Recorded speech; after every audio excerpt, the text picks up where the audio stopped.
Let's be honest, how many times have you sworn off junk food only to find yourself, I don't know, elbow deep in a bag of chips by 9 p.m.? Well, today we're going to talk about why that happens, and more importantly, how to fix your habits without ever using willpower. Because let's face it, willpower isn't what we think it is. I mean, this quote just hits different, right? If willpower was the answer, our cupboards would be these museums of uneaten cookies. But we've all been there. You buy snacks with the absolute best intentions, and then, poof, they're just gone. So I want to be really clear about this. This isn't another lecture about just trying harder or having more self-control. No, this is about being smarter, not stronger. It's about setting clever traps for your bad habits, so they basically just give up on their own. Okay, so let's dive into the core idea here. We've got to talk about your brain's weak battery. This right here is the real reason you give in, and spoiler alert, it has almost nothing to do with you being weak.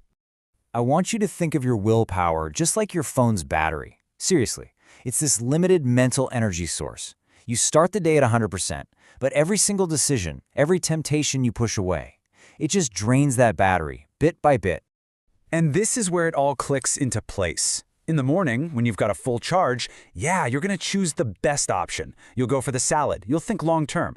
But by the evening, when that battery is blinking red at 10%, your brain just defaults. It picks the easiest option. It wants instant comfort, and it's always going to follow the path of least resistance. That's when the junk food and the endless scrolling come out to play. So the big takeaway here is really simple. Stop trying to fight your brain when its battery is dead. You're going to lose every single time. The real secret is to outsmart it before that fight even has a chance to start. And that brings us to the most important part of this whole thing, your environment. We're going to run a little thought experiment I like to call the cookies versus fruit test. Trust me, this one example explains everything. Okay, so picture this. It's late, you're tired, you want a little something. Now the cookies are sitting right there on the table, super easy access. The healthy option, the fruit, well, that's in the fridge, maybe in one of those drawers, It's just a little bit harder to get to. So what does your low battery brain do? It goes for the cookies. Every time.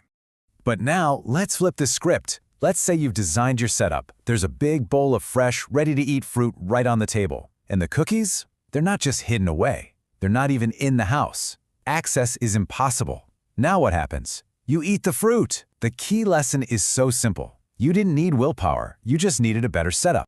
And this all boils down to one of my favorite quotes. You don't rise to the level of your motivation. You fall to the level of your environment. Think about it. Motivation is great, but it's flaky. It comes and goes. Your environment, though, it's there 24/7, just quietly guiding your choices, especially when you're too tired to notice. Okay, so that's the big idea. Now let's get super practical. I'm going to give you some dead simple environment hacks you can literally start using today to outsmart your own brain. All right, first up, food. The number one most effective rule is just don't buy the junk food in the first place. If it's not in the house, you physically can't eat it at 10 p.m. when you're feeling weak. On the flip side, make the healthy stuff impossible to ignore. A bowl of apples on the counter, not hidden in a drawer. And this works for your phone too. We all want to scroll less, right? So just make it a little harder on yourself. Charge your phone outside of your bedroom. That little bit of friction of having to get up is often all it takes. Move those distracting social media apps off your home screen, maybe into a folder. And when you really need to focus, physically put the phone in another room. Out of sight, truly out of mind. And you can totally use this to build good habits too.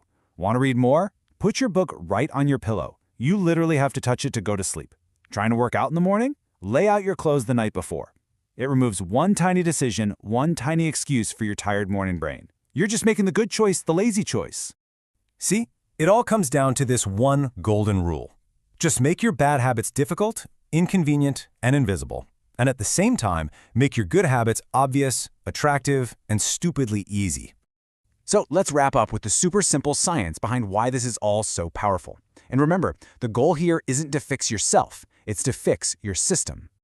Okay, here's how your brain makes most of its choices, in 3 simple steps. 1. Your brain is biologically hardwired to save energy. It's always looking for a shortcut. 2. Your immediate environment is what provides those shortcuts. And 3.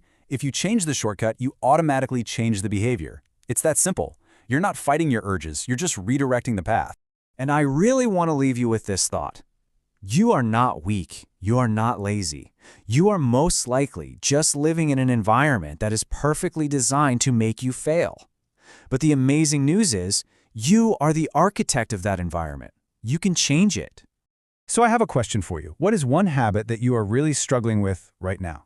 And based on everything we just talked about, what is one tiny little change you could make to your environment, like today, to make that right choice the easy choice? Drop a comment below. I'd love to hear it.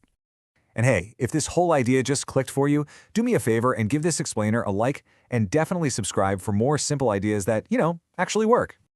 Just remember this: fix your environment and your habits will fix themselves.